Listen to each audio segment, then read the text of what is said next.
À toi.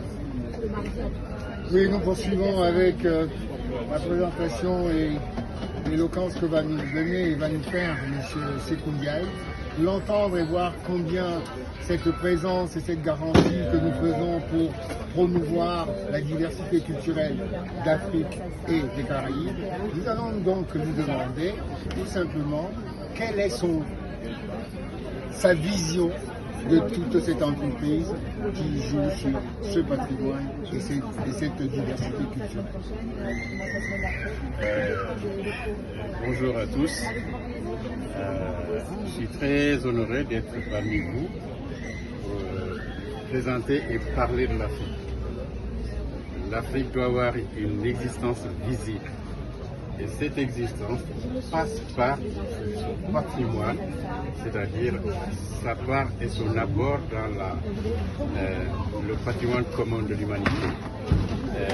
Je pense que tout ce qui est là fait partie de la survivance culturelle de notre continent. Peut-être que nous ne savons pas encore extraire le message qui vit dans chaque objet, et le but justement de la recherche actuelle, c'est de faire en sorte que nous puissions accéder au message qui vit dans chaque sens caché du mot, l'objet culturel africain. Peu importe quelles que soient ses origines. Après tout, chez Antadio, on parle de l'unité culturelle africaine. Donc ce qui est vrai au Sénégal est aussi au Cameroun, au Congo et au Congo. Et ainsi, pouvez-vous vous dire combien cette appréciation de cette ligne que vous venez de tracer nous enrichit encore plus? Je pense que si tout le monde est d'accord que l'humanité a pris naissance en Afrique, ça veut dire que tout a pris naissance en Afrique. Donc, tout est question de l'évolution, sans perdre de vue le point originel. Il faut partir de quelque chose et avoir une culture de perfection. Donc, et respecter l'origine des choses. Je pense que la richesse culturelle africaine est un atout, ce n'est pas un inconvénient.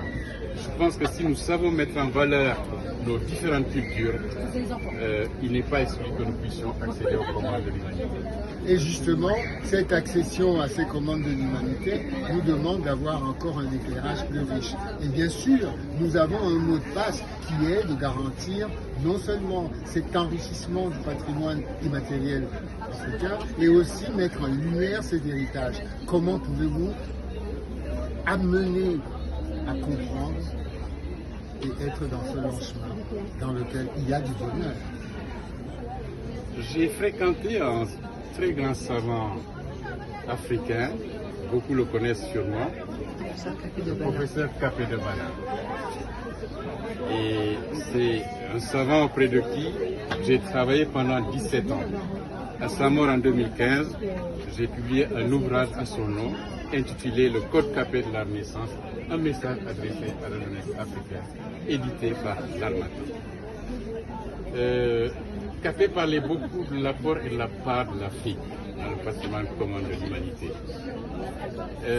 Capé demandait à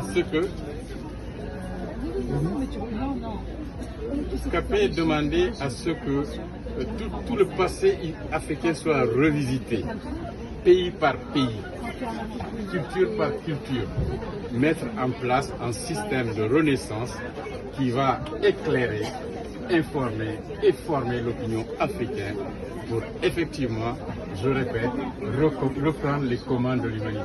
Voilà.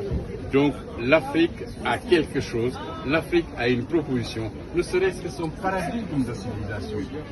Je suis parce que tu existes. Évidemment, cette existence qui est subodorée ainsi et dans ces termes-là, nous amène à avoir la meilleure connaissance de cet environnement, et qui plus est, nous voulons ainsi amener une masse importante à mieux apprécier les éléments d'un modèle du vivre ensemble que l'Afrique nous rend de par sa superficie et par aussi son occupation, et même aussi par sa valorisation qui est faite par tous ceux de la diaspora, et même qui sont encore dans cette Afrique-là, pour nous permettre d'assurer cette promotion et de la garantir pour un vivre ensemble merveilleux.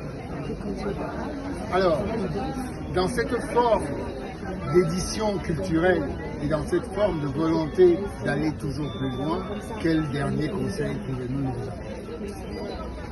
Ce que je demande, c'est que la diaspora travaille de concert et en étroite collaboration avec le continent. Parce que l'Afrique a une présence universelle.